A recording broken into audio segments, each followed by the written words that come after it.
Avançando, eu trouxe exatamente, lá no Ciro tem exatamente essa pergunta, eu achei fantástico, eu falei, vou levar. Por que dormimos?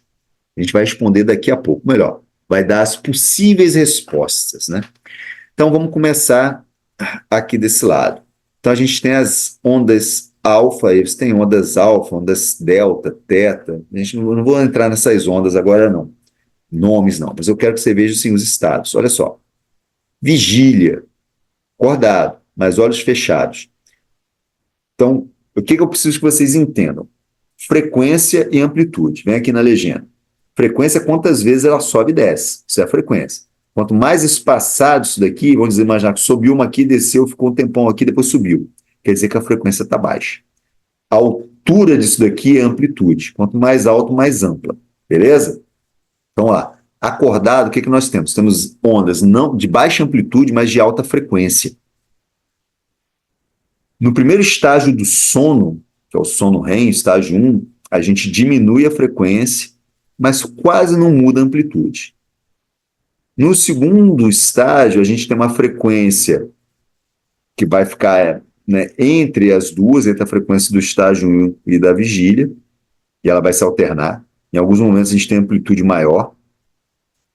No estágio 3, a gente começa a ter ondas com uma frequência menor, uma amplitude maior, e no estágio 4, a gente tem uma frequência bem mais baixa e amplitudes muito maiores.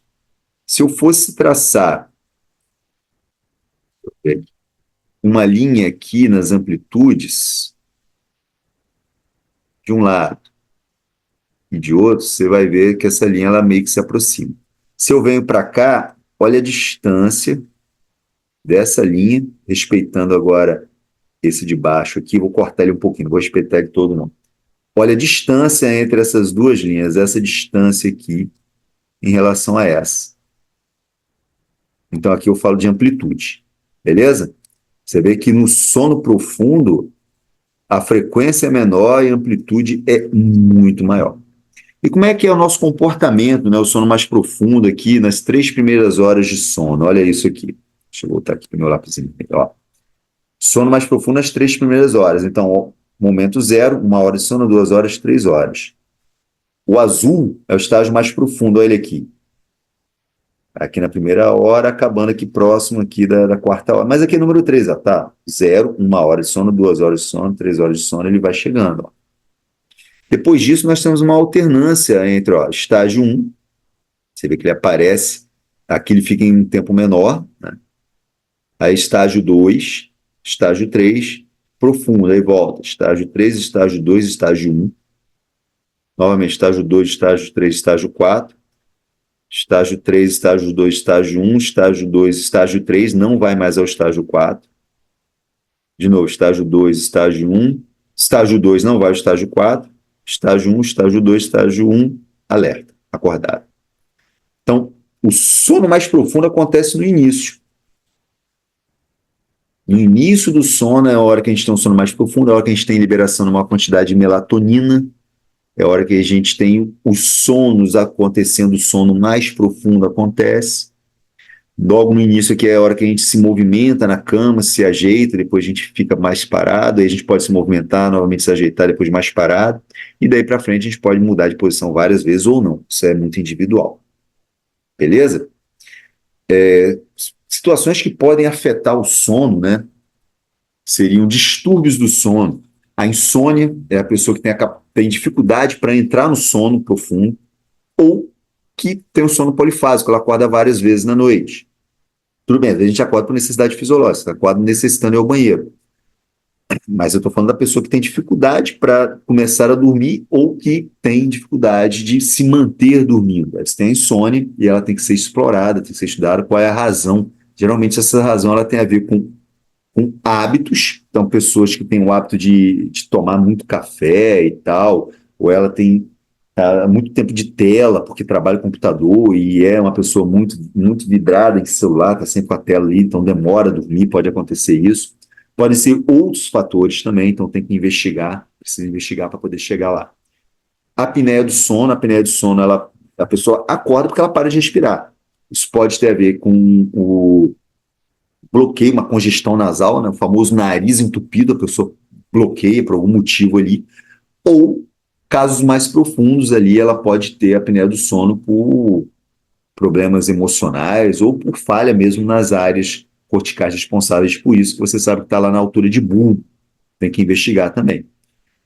E o caso de sonambulismo. Sonambulismo não é muito comum em adultos, ele é mais comum e natural em crianças.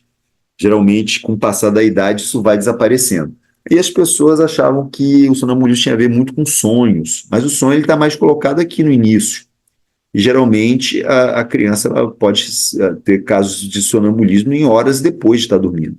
Há casos de sonambulismo que a pessoa levanta, troca de roupa, abre os olhos, chega até a conversar, mas ela está dormindo. Esses casos eles tendem a acabar com a idade. Em outros casos, não. Aí tem que ser investigado também quais são as raízes do sonambulismo. E aí a gente fica, tá? E por que a gente dorme? Bom, muitas pesquisas foram feitas, tem até o Einstein aqui, tá? Eu peguei essa foto aleatória, então é só para mostrar que é antiga. Lá em 1913, os caras já pesquisavam. Então o que eles fizeram? Uma das pesquisas mais famosas para dizer que existem marcadores do sono. Pegaram cães que foram privados de sono. Então, não deixava o cachorro dormir, e o cachorro cansado, e depois, de um certo momento, eles pegaram um pouco de líquido cérebro espinhal, líquor, e injetaram em cães que estavam em estado de vigília, sono normal e tudo tranquilo. E esses cães tiveram sono e dormiram. Então, havia alguma coisa sinalizada no organismo que demarcava, ou seja, neurotransmissores. E muitos estudos foram feitos. Um dos estudos mais interessantes, e já é um estudo mais moderno, ele trouxe para a gente algumas descobertas que eu vou falar para vocês já já. Então, por que dormimos? Hipótese 1. Porque no sono a gente vai melhorar a nossa memória, vai fixar a nossa aprendizagem. Tem a ver, realmente, se você dorme mal, né, estudos comprovam que se você tem privação de sono, você tem problemas de memória e de aprendizagem. Então, tem coerência. Recuperação e conservação de energia também, porque a gente percebe que se pessoas são privadas de sono, elas perdem performance. Performance de força, performance de resistência. Então o corpo precisa sim parar para descansar. E sistema imune. Né? O sono melhora a organização do sistema imune. Isso explica porque quando a gente está doente, a gente tende a ficar mais tempo dormindo, descansando, para conservar a energia e para o sistema imune poder se recuperar e trabalhar. E alguns estudos perceberam o seguinte: as metilxantinas são estimuladores. Ué, como assim? O que é metilxantina? Nós temos a famosa cafeína, a teobromina e a teofilina. Cafeína a gente encontra em café, em chás, mas também encontramos outras substâncias, como a cafeína e essas outras amigas, no chocolate. O que se descobriu? Nós temos receptores de adenosina. A adenosina é aquele composto, né, que tem ali a ribose, então adenosina trifosfato. Lembram disso? O que acontece? A adenosina se liga a receptores de adenosina e eles tendem a diminuir nosso estado de alerta, conduzindo ao sono. O que acontece? Descobriram que essas meninas aqui, especialmente a cafeína, elas bloqueiam o receptor de adenosina. Por isso que mantém a gente com um estado de vigília, alerta, acordados por mais tempo, tira o sono. Então, alguns estudos estavam observando o seguinte: o aumento da adenosina durante o dia, durante o estado de vigília, durante o estado de acordado, nos conduz ao estado de cansaço e de sono. Como a cafeína, ou seja, as metilxantinas, cafeína, teobromina e teofilina, elas bloqueiam os receptores de adenosina, eu continuo tendo adenosina. Só que o receptor agora está sendo bloqueado porque a cafeína, a teobromina ou a teofilina estão presos a ele. Então, por mais que eu tenha adenosina ali, eu continuo aceso, acordado. Esse é o mecanismo da cafeína, pessoal. Olha que interessante. Beleza, então tentamos responder isso daqui. E qualquer uma dessas, ou as três, é um excelente motivo para a gente tentar uma boa noite de sono. Lembrando, essa boa noite de sono, ela depende também, pessoal, de escuro. Para quê? Um quarto bem escuro, para que a minha pineal possa liberar melatonina, nosso hormônio zero. A gente vai falar desse hormônio lá quando a gente for falar de sistema endócrino. Calma que a gente chega lá.